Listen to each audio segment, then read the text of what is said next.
everyone, welcome back to atong YouTube channel and welcome sa atong mga new listeners. Excited na ba mo sa atong mga bagong episode o bagong drama? Yes, na ating mga bagong drama Bisaya. Subscribe na mo sa atong YouTube channel sa Radio Drama Bisaya and hit the notification bell aron ma-notify mo sa atong mga bagong uploads. And sa mga nag-atang sa atong mga new episode, mo niya ang sumpay sa atong drama. Drako.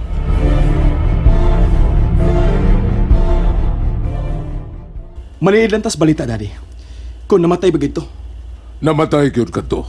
Tungod kaya niya, nipilit sa tubangan sa imuang sakinan, kining panit sa o sa tao. Niya pamanggani ang mga buhok. Tanawa. Daddy, Kriminal ka na. Nakapatay ka na. Daddy Virelio. Nahadlo ka ba, ha? Ihoran ito. Nahadlo ka ba? Kalikayan ka ba ginambatiun, Daddy? Ops, ayaw ka hadlok. Dili ka angay nga mo bati o katalaw. Kay imo lang ipamatud ang nga usa ka gayon, kakaliwat o binipuerte. Daddy, Ayaw ka bala ka? Kay bisag unsay mahitabo, panalipdan tagyo ka. Dili sala makadot sa ligon ta kayong influensya. Ihoran dito. salamat, Daddy. Sige. Mahuway lang una. I-relax ang imo kaugalingon. Dad, ang sakyanan? Ay, ako na'y bahala. Palimpyuhan ko ang imo sakinan. Atong papason ang circumstantial o ang factual evidence nga naglimin sa mga krimen. Aron magpabili na lang nga sekreto o misteryo kini. O sa nalaw niya kini katanghaga kung sikin sa ang kriminal. Salamat, Daddy Virelio.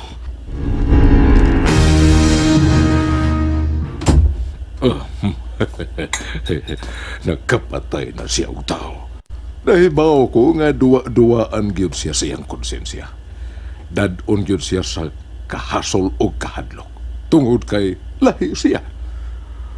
Lahi sila nito kay na Virgilio Pinipuerte.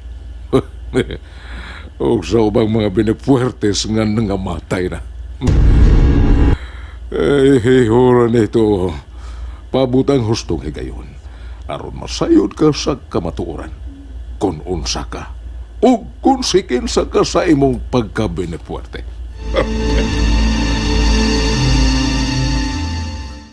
Huwag ko makasabot sa kong kibati. Kalain sa ko nakita. Panit sa unsa tao, may mga buhok pa. Gigunita ni Daddy Virgilio, ginamit ang kwantes. Hantod ka sa magaling akong bation. Hantod ka lusa.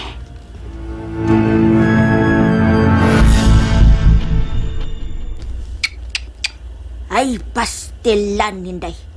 Ngilngigag yun sa balita, Inday Brenda. Unsang balita, Manalo Sara? Dunay tawo nga gituyo pagdasmag og sakyanan, Day. Ay, patay gayo diha kuno dayon, Day. Kaluoy naman intawong tawhana. Pasag din nilang balita, anang. Dagan na mga buang karong panahon na. Kung mga pulis pa sa sorteyo na, ana, muna ay nag-ingon nga, isolated case rin na. Mauna diha. Pero, ang ako manggoday ba, kaluoy intawon sa mga kaliwat ni adtong maong biktima, oy. Ay, dili ko lamang kapugan ng akong kaugalingon nga mubati kay pobre manggugoday. Unya kadtong biktima, pobre mansad. Hinoon sad manang. Di sad ta makabasol bahin, ana. Ay, pastilan gayod. Salbahisa mas nagbuhat ni Adtos ingon. Dada ka patay ko. Patay gid mo ang tao, Daddy. Sa ako nang ingon, iho, ayaw o ka problema riyan ng pahin. Pero lain ka akong gibati, Daddy. Huwag ko magkasabot ako. Nakasabot ko sa imong gibati karon. Mauhiti man nga ang usa ka matuod nga dugong Pinipuerte. Dili gyud magpanagana sa pagkutlo og kinabuhi sa tao. Daddy Viril. Ang usa ka matuod nga may dugong Pinipuerte, Sayon ra kayo nini ang kinabuhi sa tao o klabaw sa tanan. Why konsensya? Why balatian? Daddy, nganong gibati man ako, nga murag, wa ko anang mga miting nga gisgutan mo. Isip matuod nga may dugong binipuerte. Iyo, kuan kining. Nagpasabot pa kini, Daddy. Nga dili ko tinuod nga may dugong binipuerte. Usa ka ka binipuerte. Binipuerte kang tinuray, ihura dito. Binipuerte ka. Mao ka na isilsil sa imong oo. Ikaw ang bugtong anak ni Virgilio Binipuerte. Pero ganun, tuyo na kong magpakabangis, Dada. Pero dili na ko tuyo ang bati ko ng kaluoy. Kung ipatigbabaw sa nako ang kaisog, dili ko sa tuyoon mo bati sa kong kagalingon nga usa ka talawan. O kung makasabot ako, Daddy. Ngayon dili ko sama nimo ka determinado. Iyo, focus sa gusto kong mahitabo karon nga kasado ka na uban ni Miss Berina. Ha? Kinahanglan na sa labing dali nga panahon. Imo na madaka na ako ang mapa sa Hidden Philippine Treasure. Daddy, please. Niapa ko sa akong kahasol. Nadangari ka na ako ang mapa sa mga bahandi nga kabahin sa karaang kasaysayan. Kaya ni ana unyang higayon. Matubag ang tanan nga karon naa sa imong kaisipan. Labaw sa tanan. Matubag ang tanang mga pangutana bahin sa imong mismong kaugaling mo pagkatao. Mr. Ranito Benefuerte.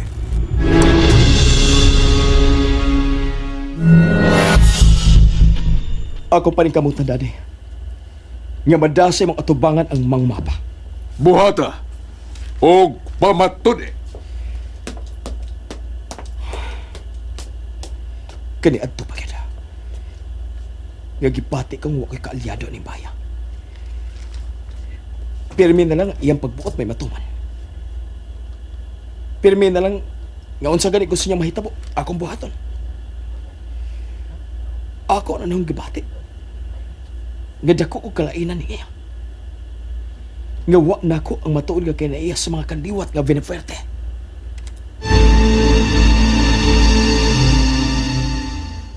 Nahibaw ako.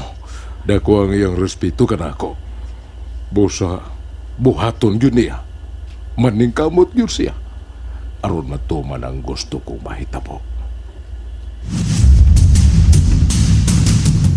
Doon na kay ideya.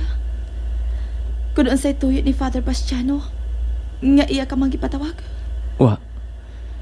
Kayo man sa magsulti si Bayang nako. Ang sakristan ni Padre Bastiano. Bahin sa unsa makabdi ay. Atuon ko lang gid siya sa kumbento.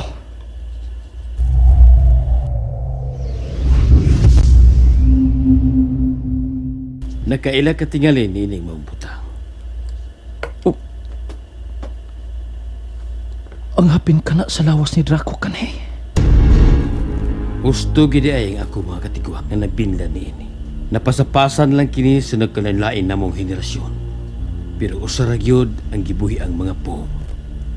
Hapin kini sa lawas sa supremong si Drako. Aron dili sa dutlan o bisan unsang hinagiban nga magapatay kaniya. Nganong naabot kini sa inyong kaliwatan? Ikan pa ka nang maong butang sa unang apuhan namo si Elisar. Ang imong wang kamot kani adtong inyong kapanahunan, Drako. Unsa? Pero ning panahon na, wa na'y gahom kining maong librito nga kani adtong karaang panahon mao'y taming sa imong lawas aron dili ka dutlan o kamatayon, Drako.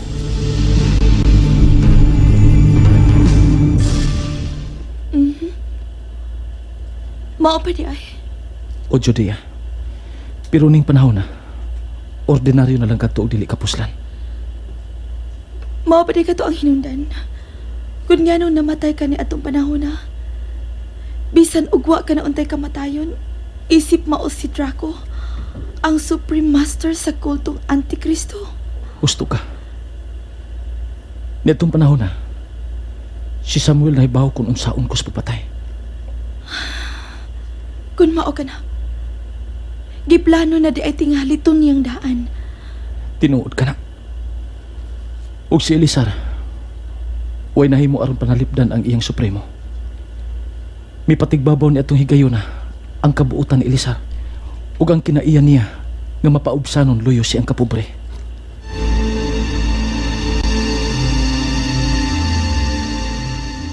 Usa na imong kinabuhi karon diha, ha? Uban ni Birena nga imong asawa.